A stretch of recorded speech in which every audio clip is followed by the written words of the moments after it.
বাবা জাহাঙ্গীর বলতেন, সাধনা করো, যদি কিছু না পাও আমার ফেলে দিবা এবং আমার দরজার সামনে দুটা ঢিল মারবা, আমাকে দুটা গালি দিয়ে চলে যাবা। বাবা কখনো বলেনি সাধনা করে আমারে পাবা, আমি বাবা জাহাঙ্গীরে পাবা, এই কথা বলেনি বাবা জাহাঙ্গীর।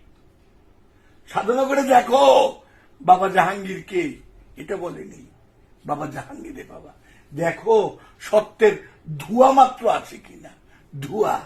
আর তার বইয়ের ব্যাপারে বলতেন, আমার বই পড়লে আমারে চিনবা, আমার বইগুলি তোমরা যত্ন করে রাখো, যারা লেখাপড়া জানো না তারাও আমার বইগুলো যত্ন করে রাখো, কে কটকট করলে আমার একটা বই দিও।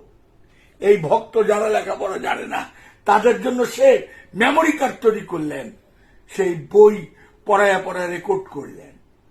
বাবা জাহাঙ্গীর কো, আমার নাম তো বাবা জাহাঙ্গীর কইল না। কি কথাটা আপনি খেয়াল করেন তো, আমার বইয়ের জন্য যারা সহযোগিতা করবে তাদের মনে হয় তারা পাক পাঞ্চতন রহমত হতে বঞ্চিত হবে না। কি কথাটা বাবা জাহাঙ্গীর বললেন তার বইয়ের ব্যাপারে। নরসিংদী সাধনার স্কুলটা কি অবস্থা, কত পরিশ্রম করছে বাবা এই স্কুলের জন্য।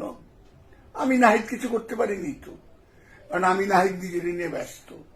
আমি কিভাবে পীর হব, আমি কিভাবে খলিফা হব, আমি কিভাবে মুরিদ বানাবো, এই নিয়ে আমি ব্যস্ত।